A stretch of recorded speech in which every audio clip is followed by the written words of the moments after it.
This podcast is made possible by financial support from our listeners. If you're not supporting us yet, check out 90milesfromneedles.com/donate or text the word needles to 53555.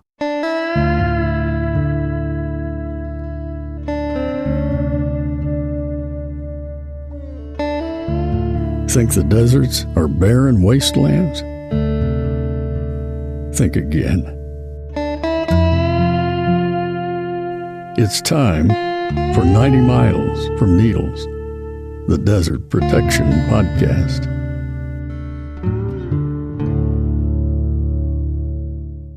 Thank you, Joe, and welcome to this episode of 90 Miles from Needles, the Desert Protection Podcast. I'm your host, Chris Clark. And today we're going to go to a long north-south oriented desert valley in between the Spring Range to the east in Nevada and the Resting Springs, Nopa, and Last Chance Ranges in California and Nevada to the west, right on the state line, the Pahrump Valley. Now, Pahrump, for those of you who are not familiar with it, is a town of about 45,000 people, a little bit less, maybe 60 miles northwest of downtown Las Vegas. It's a gateway to places like Ash Meadows and Death Valley and the Emmerich River, and it's an interesting town. It's got a sort of municipal culture that's possibly one of the most self-consciously libertarian populaces I've ever encountered in my life. And they're libertarian to the point where a few years back, the town voted to unincorporate itself because people wanted one less layer of government controlling what they did. Whether or not that was a good idea, I will leave up to you. The Pahrump Valley is in the northern Mojave Desert, and as a result of being in the northern Mojave Desert, not too far from a lot of people who use electricity in Las Vegas and Southern California, the southern part of the Pahrump Valley is being eyed for a huge amount of solar development. In October 2022, we went to the South Pahrump Valley to take part in an event that was kind of a pep rally for opponents of desert solar right outside the Yellow Pine Solar Project, which was not yet really under construction at that point. It is being built as we speak almost 2 years later. If you want to listen to that episode, it is episode 19 of season 1. It is entitled Shannon Salter Fights to Save the Desert. Shannon set up an encampment on the verge of Yellow Pine Solar and had a really inspiring demonstration there. I highly recommend taking a listen to that. 2 years later, the solar developers don't just want to build yellow pine in the South Pahrump Valley. They have their eyes on the rest of the southern end of the valley, pretty much. As we speak, there are about 4 square miles of the southern Pahrump Valley that are being considered for conversion from old-growth Mojave Desert ecosystem to solar energy facilities. 4 square miles of solar in some places might not be that big a deal, but the South Pahrump Valley is as untouched a large stretch of Mojave Desert as I've ever seen. In 2008, when I was living in Nipton, California, which a few of you have heard of, I had time on my hands and a full tank of gas, and I got in the Jeep Cherokee that a friend had given me. I have really wonderful friends. And I drove on back roads from SEMA Dome, which had not yet burned. It was a good 12 years away from burning at that point, up through the town of Sandy Valley, which you could argue is the southern end of the South Pahrump Valley. And on up into the main corridor of the Pahrump Valley, I saw ancient Mojave yuccas and really old creosotes, wild horses, Joshua trees. It was a striking place. And it still is. For now. Today, at 90 Miles from Needles, we will be speaking with Kevin Emmerich of Basin and Range Watch, a group that has been doing an absolutely crucial job of monitoring and tracking ill-advised development projects throughout the desert Southwest, but especially California and Nevada, and especially in the renewable energy field. We are very, very lucky to have Kevin joining us today. But before we get to Kevin, I want to remind you that we couldn't do this without you. We have expenses that need to be paid if we're going to keep episodes on the servers. We have an occasional need for filling up a gas tank to drive somewhere. We have advertising that we need to do for the podcast. It'd be really great to be able to pay people for the labor they put into this, myself included. And we have kind of plateaued in our list of supporters right now. We do have one new one to announce in the place where we usually announce at the end of the episode, but we have bigger plans than this budget will allow. So if you like what we're doing here and you want to help us out in a financial sense, or if you want to increase the amount that you're donating already, you can visit 90milesfromneedles.com/donate. There are a few different options for you there. You can also text the word needles, NEEDLES, to 53555. And in reply, you'll get a link to a page where you can select an amount and a frequency, whether you want to give monthly or annually or just one time. We have people giving $100 a month. We have people giving $5 a month. We have people giving $5 one time. We appreciate it all.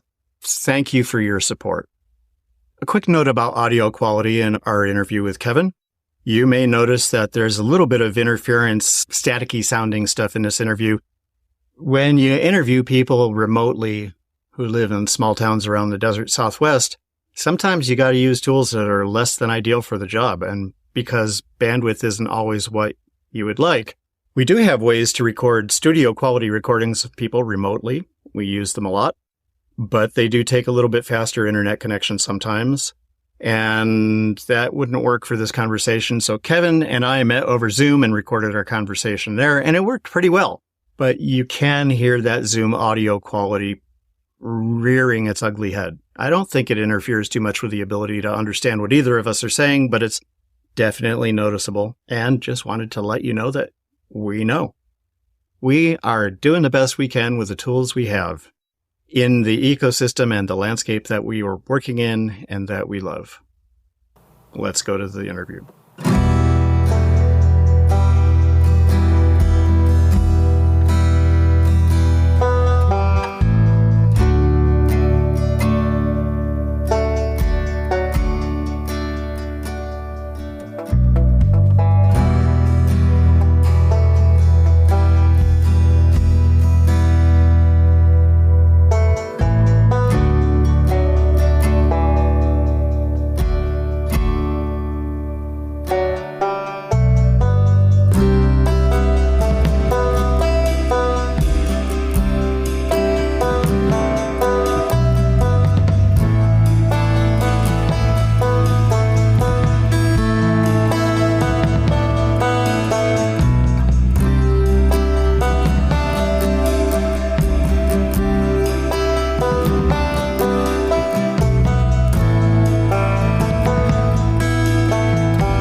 Kevin Emmerich from Basin and Range Watch.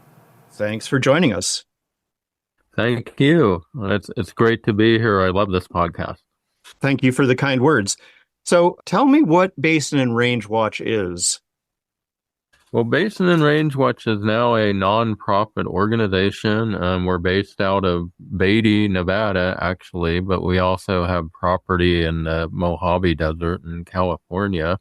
And we started this organization really as an educational format website in 2009 because we were looking at the Mojave Desert areas around where we live in the northern Mojave Desert. And we weren't seeing a lot of attention going to mining projects, what we thought were impactful off-highway vehicle races, and eventually renewable energy projects. It turned out the renewable energy projects were our niche because a lot of folks didn't know how to touch those. And we had a good familiar sense of the desert areas that were about to be impacted by a lot of these. And so a lot of people didn't know where to go, and it took off and it kind of drew people to our website. We're now a nonprofit. Our specialty is to follow large-scale renewables, but we also follow energy in general. I just want to say that to some of the people who are critical. We signed on to a letter that opposes oil and gas privatization of land in Nevada as well. So we'd like to follow a lot more, but we're not a large organization. But that's what led us to trying to submit some conservation proposals that could be used as potential alternatives to some of these large-scale energy projects we feel are impactful. Your website is It's basinandrangewatch2.org. We did that because our original server became somewhat outdated and very hard to update, but we want to keep the old one as an archive. So for a lot of the archived information, go to just basinandrangewatch.org. For the updates, it's basinandrangewatch2.org. And we will have both of those in our show notes as well.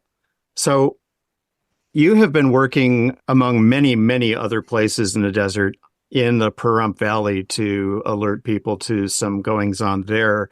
And we had a significant coverage of some of that a couple of years ago with an episode featuring Shannon Salter out at the Yellow Pine Solar Project, which, again, we'll link to in the show notes if people want to go back and hear that as homework for this episode. But what is this Pahrump Valley thing that you've been working on? Well, what we did is in Pahrump Valley and actually in another basin called the Indian Springs and Mercury Valley, we've submitted 2 proposals for areas of critical environmental concern. And specifically in the Pahrump Valley, this would be a conservation proposal roughly composed of 145,000 acres of land managed under the Bureau of Land Management, primarily on the Nevada side. And it is a response to the influx of large-scale solar energy construction and applications, and even further proposals that keep coming in for transmission upgrades and et cetera, et cetera. We decided that we wanted to give the Bureau of Land Management some tools to create some conservation alternatives to some of these proposals. So what we did is we nominated the entire area to be protected as an area of critical environmental concern, and that specifically is 145,000 acres. It would take up just about all of the solar applications with the exception of the project that is being built right now, and that is Yellow Pine Solar. But it would protect some additional resources that we feel are outstanding, and they are not seeing a lot of protection right now. These include the Old Spanish National Historic Trail, including the trail itself, as well as the viewshed. The area that surrounds the Old Spanish National Historic Trail is recommended and supposed to be protected under a 5-mile buffer from the National Park Service and the Bureau of Land Management. And in 2000 or 2002, I believe it was, they added the Old Spanish Trail into the National Historic Trail System and created a comprehensive management strategy. And the strategy would protect a 5-mile buffer on either side of the trail. However, the BLM has not followed that. The significance of the trail is it's a historic route from New Mexico that was a trade route in several areas. And the Pahrump Valley is significant because it had historical larger quantities of water in different springs like Stump Spring. But the problem is that several of the solar applications overlap with that 5-mile buffer, and one of them pending is actually entirely within it. The proposal to protect that area would protect that viewshed and ultimately scale down and stop some of the solar projects out there. The other resources that are really important to the area would be desert tortoise. The desert tortoise is federally threatened, as you know. This area is not designated as a Fish and Wildlife Service critical habitat, but nonetheless has a significant population that's considered important. It's considered to have a density in some areas of over 6.5 per square kilometer, which indicates a pretty viable breeding population. And we have some of the solar projects being managed off of surveys that happened early in 1990, 1991. where they estimated densities below 3.5. I think it was like 3.2 per square kilometer. And therefore, when they built the Yellow Pine Solar Project, they underestimated the amount of desert tortoises that they got off the project. They predicted 53 adults and ended up removing 139 adults and moving them across the highway to the Tacopa Road, which is also part of our proposal, but there are no current solar applications right there. As some of us know, that didn't go very well. They did it on a very dry year, a drought year. You could argue that climate change is really going to disrupt not only ecosystems, but mitigation of solar energy projects, because they moved that into an area where they had very desperate badgers, which really don't normally prey on desert tortoises. And they killed 33 of them that summer. And so that was pretty tragic, but it indicates that they want to build 5 other solar projects in that area. And desert tortoise translocation has always been a little bit controversial. But as you know some tortoise biologists out there. A lot of them know what they're doing. And translocation has evolved, and there are some pretty talented people that can follow and track tortoises and manage it pretty well. But on the other hand, I mean, it's a disturbance of a species that doesn't really like to be disturbed and often creates problems. They built a big fence on the Yellow Pine Solar Project, and desert tortoises. Shannon Salter, who you did the podcast featuring before, recently saw 2 tortoises walking along the fence there. And so that's what we were afraid of, but that's what's going to happen, a fragmentation of the habitat. Just one more thing on that. Clark County Solar Project would actually remove, they're predicting 114 adults from that site, and we think that's very significant. And that's why we had the ACEC overlap with that. There's a lot more you could say about that. The last thing I'll say is the tortoise is estimated to have a almost 40% decline range-wide, and so this is why it's important not to remove big swaths of habitat. Solar energy, along with fragmentation, urbanization, the creation of cannabis farms in California, the list goes on and on. Everything's impacting the tortoise. But these are huge swaths of land removal in one approval. And so that's why it's alarming to us. The other parts of the conservation area, there are the rare plants in the area, but there's one in particular called the Pahrump buckwheat, and it's only found within some of the clay alkali soils within the area. And in the Pahrump Valley, and a lot of its habitat has already been impacted by growing urbanization from the city of Pahrump, recreation, even some grazing at one point. But now we have solar projects, one in particular called the Purple Sage Solar Project, another one called the Laria, named after the creosote bush, by the way. Both of those would actually impact some of the alkali clay badlands that this rare plant has been found to occur on. And so that's part of it.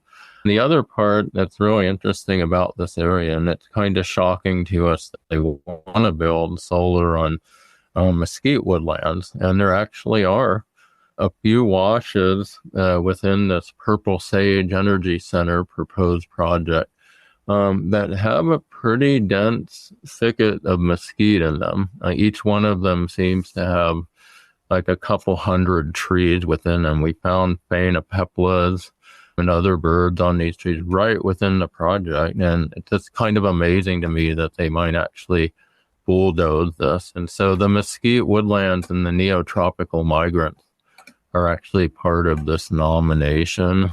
There are some Joshua trees that do occur within the solar project development area, but we decided to include the area that follows Highway 160 to the south, I would say the southeast or so, and that contains a pretty significantly large Joshua tree forest.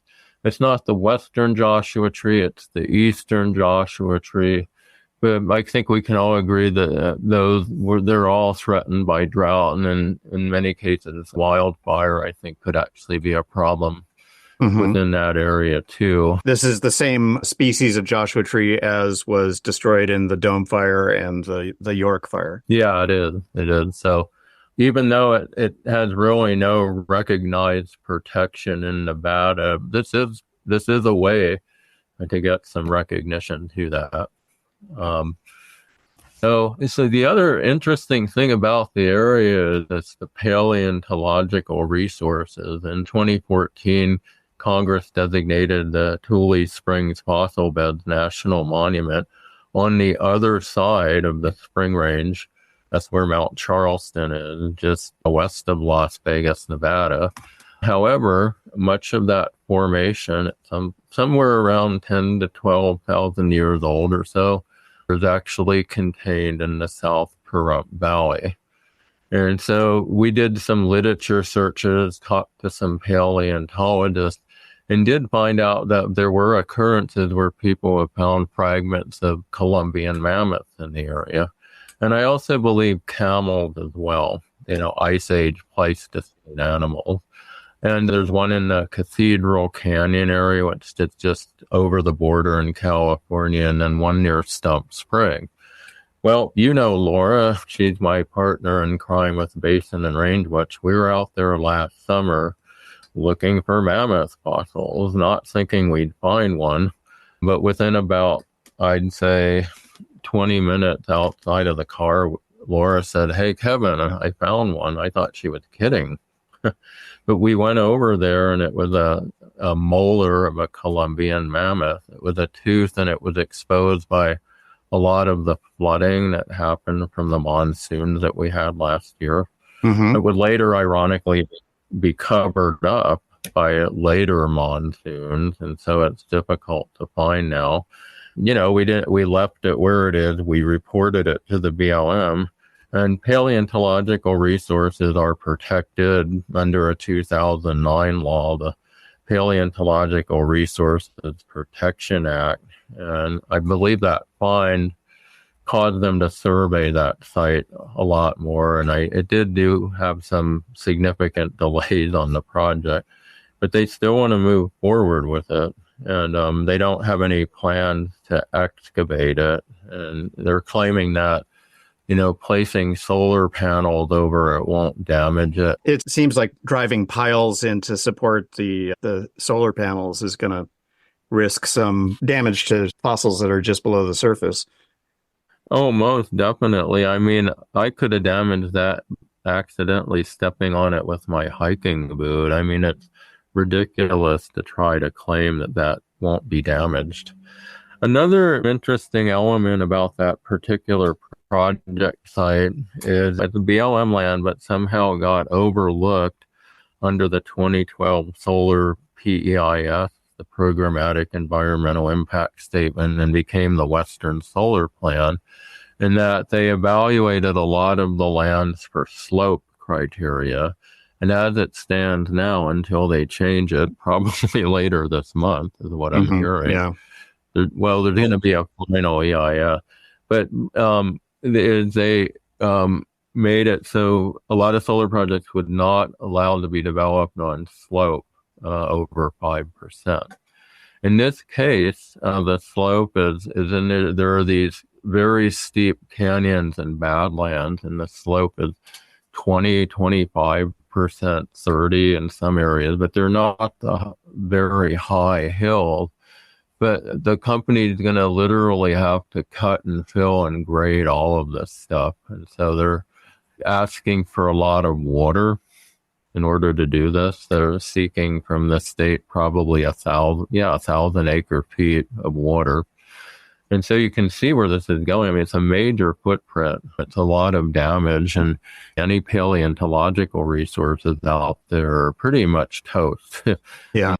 They're actually getting an exemption from BLM's new criteria. The BLM they're trying. They're saying that solar sites should not be graded more than 20%, and they're making that criteria, but they're exempting this one called the Purple Sage Solar Project. And the company is Primergy. They're a fairly well-funded company, and they've actually built the Gemini solar project, Right. which incidentally destroyed 3 miles of the old Spanish National Historic Trail. I wrote some comments on that for NPCA, and it was pretty startling the degree to which they were willing to just trash the historical landscape there.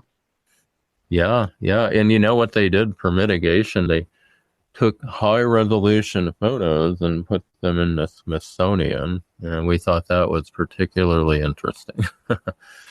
And so, but yes, so that's the same company. One other element of the ACEC is I'm not going to detail too much of the Salt Song Trail, but we wanted to include this just to give a better access to BLM to some of the tribes out there. And we're still working on an additional letter where I'm contacting some tribes to get some support. We had initial support from this idea when we first came up with it a year and a half ago. And so we're still working on getting an official letter where I can get some of the tribal signatures on it. The Salt Song Trail is a very interesting concept. It is songs that, and I'm probably not doing justice to this at all, but that represent actual locations or trails that connect spiritual areas. And I hope I'm saying that right, but what I can say is the South Pahrump Valley is a very significant part of that, and the landscape, the cultural landscape is as well. And so I'm going to have to say stay tuned on that, because we're trying to develop a little bit more of a rapport with the BLM and some of those tribal representatives. We're trying to help at least. So Yeah. With this ACEC nomination. So some other elements about the ACEC is that in 2014, the Bureau of Land Management actually was trying to update their local resource management plan. And in Nevada, there are 49 million acres of public lands managed by the BLM. And each area in Nevada has a district, and it's supposed to have a governing plan. In 2014, they were updating the Southern Nevada Resource Management Plan. And that in that plan, the BLM wanted to protect a lot of the areas in the Pahrump Valley. And we're simply trying to expand that and tell them that this is the alternative, for the ACEC. Unfortunately, in order to approve all the solar projects, the Bureau of Land Management has to degrade its visual resource management. And they're supposed to do that in all of the BLM districts. They manage them at 4 levels, one being the most protected for encouraging development.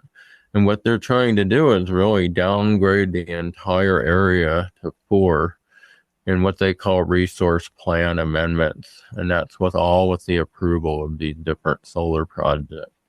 So we're using that as a vehicle to submit this conservation alternative. And we already submitted it through comments through a transmission line upgrade.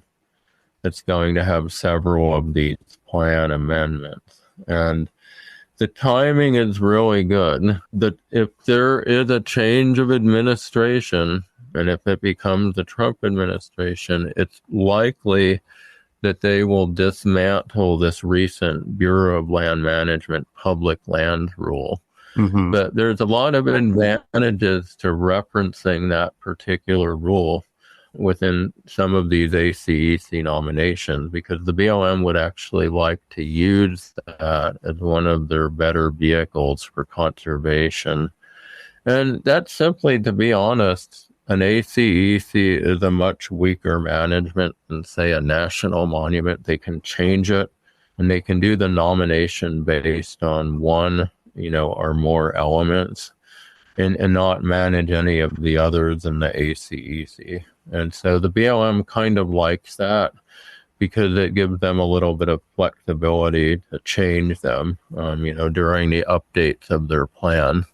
But we're actually saying, because you can do that, this is what a lot of people want. And I'm kind of amazed that I have a lot of folks that live in the Pahrump Valley that are really supporting this. Because in 2014, when the Bureau of Land Management tried to upgrade or change the resource management plan and create more ACECs, they had protesters. They were directly, influenced and supporting the whole Clive and Bundy fiasco that was going on back in that time. But now it's 10 years later, and it doesn't really matter. A lot of the rural people that I'm talking to are saying, oh, we would much rather have this than solar panels everywhere blocking off our access and destroying our view. And if you get to know a lot of the folks that live in this South Pahrump Valley, whatever their political affiliation, many of them moved out there because they love the desert. They love the open space. And they see this proposal and they say, hey, that looks a lot better than a sea of solar panels. And we're making sure we don't, recommend closing any of their favorite roads or routes or anything like that. This isn't meant to be inflammatory in that regard. It's simply meant to give BLM some tools to scale down some of these, what we think are pretty greedy solar proposals. They just want so much land. Yeah. So you mentioned that the areas of critical environmental concern aren't quite as stringent in protection as, a wilderness area or a national monument or something like that. How do you foresee an ACEC actually protecting the landscape? I mean, what kind of mechanisms will it include for slowing down the solar? Is there going to be just an outright ban on development within the ACEC or a cap or something like that? Well, there's what we're asking for and what the BLM would actually do.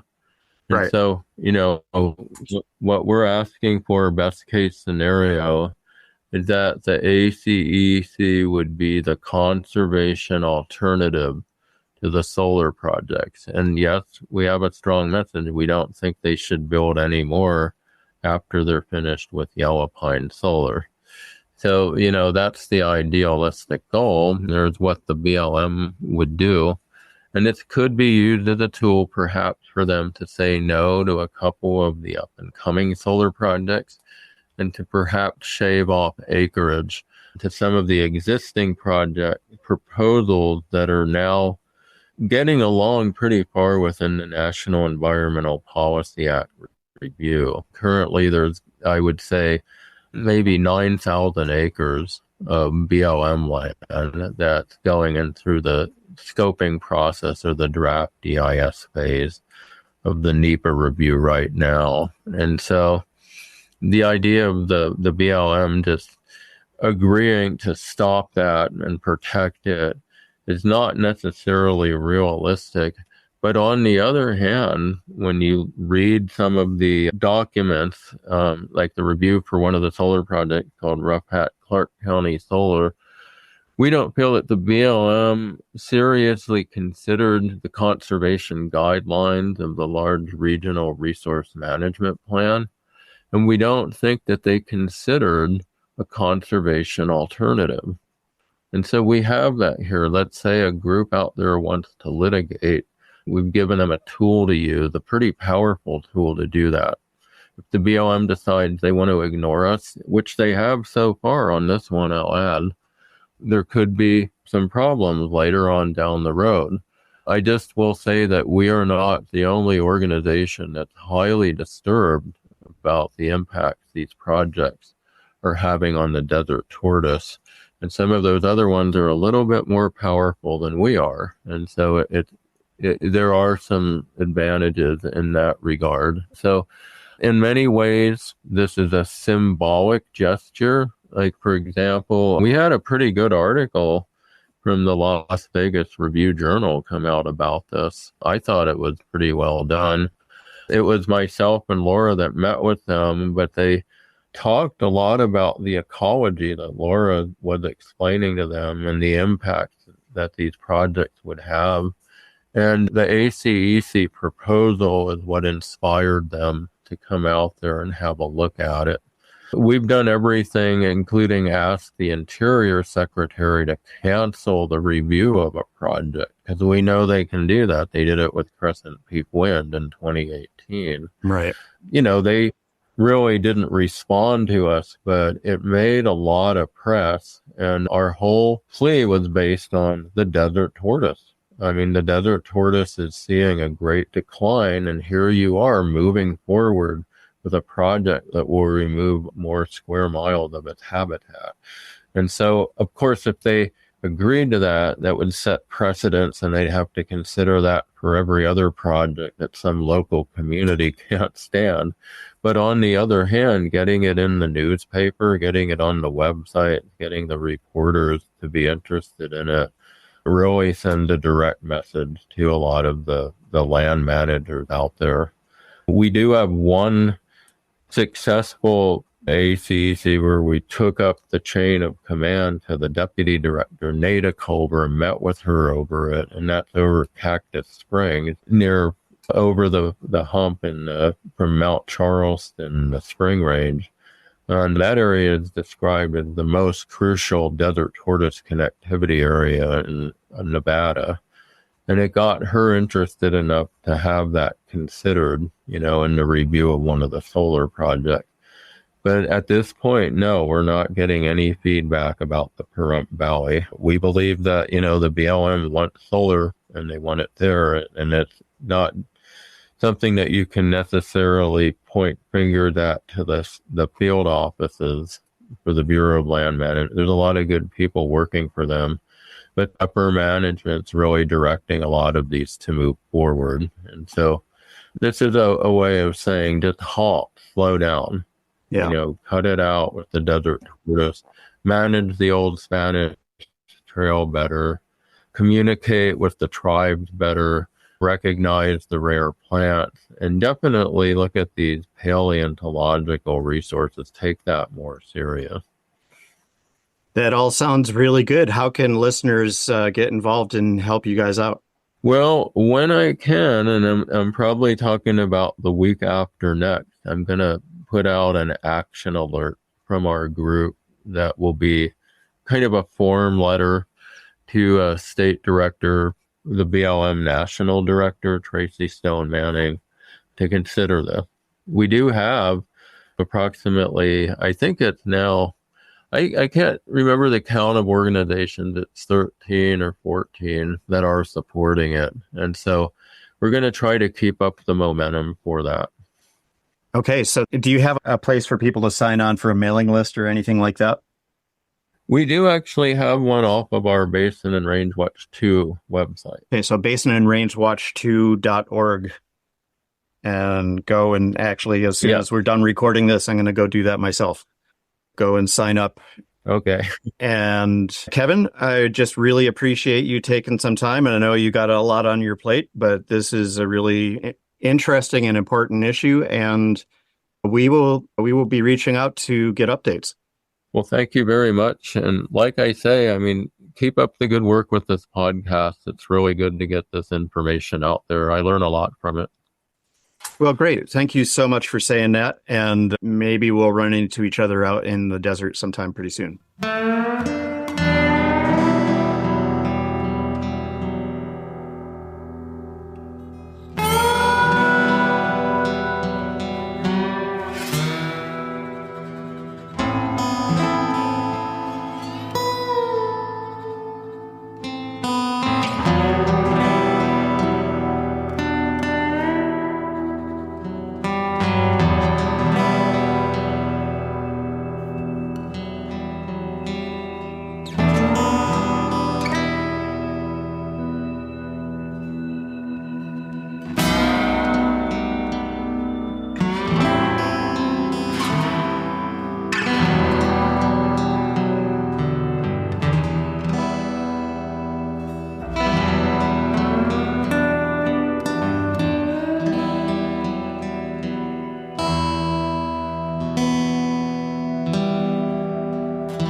I mentioned in our last episode a couple of weeks ago that I was going to be doing some traveling.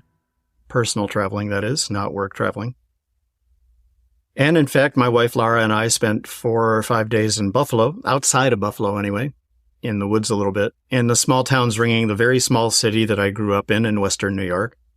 It was an important visit. It was really good to see all my siblings in the same couple of days. The purpose of this visit was to go to a picnic that was celebrating the 40th birthday of my eldest niece and the 90th birthday of her grandfather, my father. And it was really good to see everybody.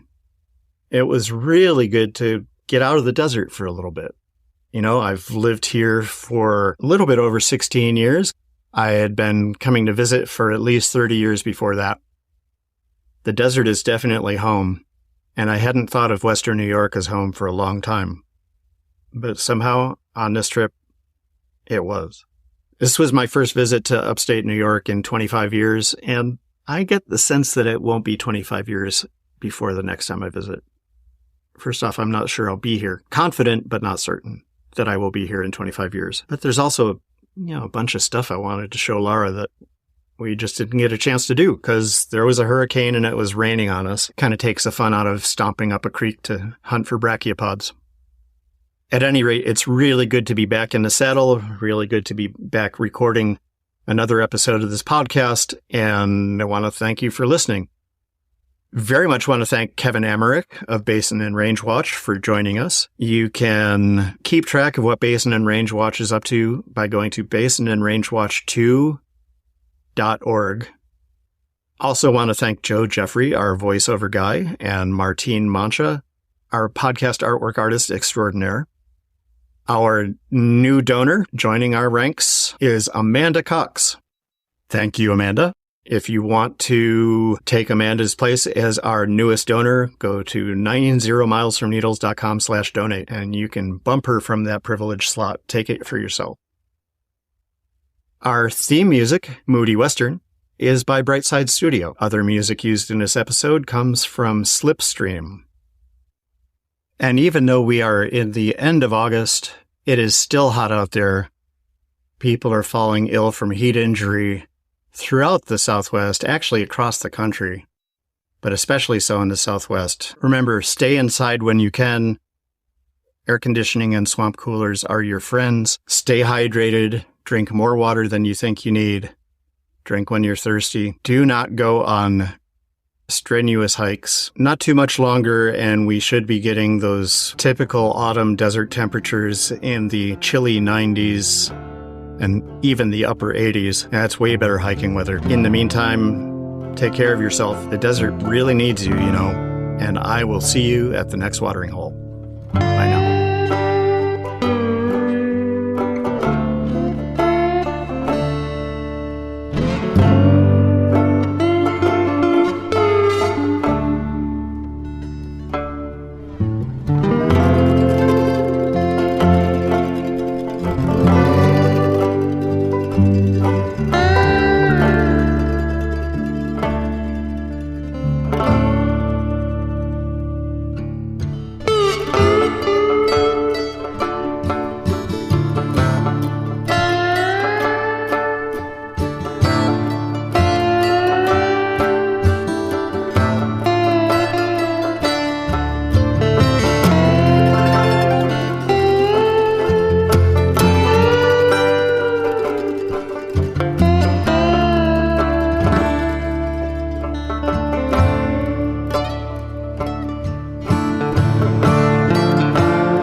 90 Miles from Needles is a production of the Desert Advocacy Media Network.